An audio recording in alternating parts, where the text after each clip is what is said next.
In a couple of weeks after May half term, and by the time we went on holiday at the end of July, beginning of August, and they had to manage on their own in that space. I think that I had another child who was only 3 years older, so I had a lot on my hands, and then by the time they were 2.5 and they still didn't say anything, I was very anxious about that. And I think they when they were, we made so it was dormant. They just wouldn't do it until they were absolutely forced to do it, and they could be very hurtful to each other.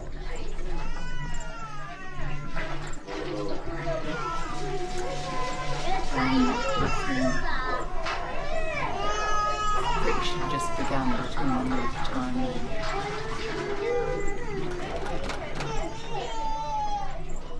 There was a woman there who was an identical twin herself, and she said duck in it wasn't English language, so a lot of it was almost sounds. So a drink was,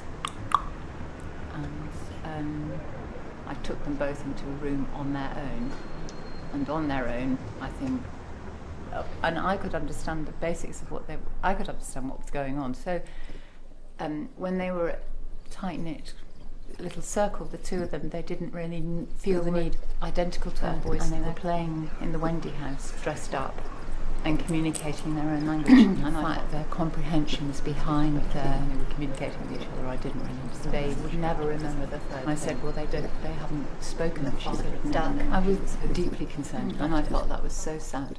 When they were younger, Tom was always more. He's kind of. There's a kind of a friction between them about that, really.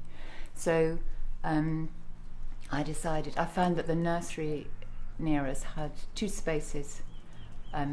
It's quite dangerous to get back closer again, was that they weren't actually really listening to language.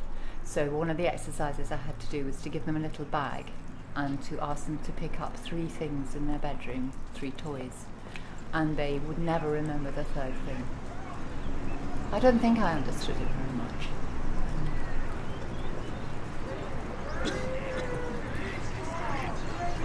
They both said the word duck, and then they never learned another word.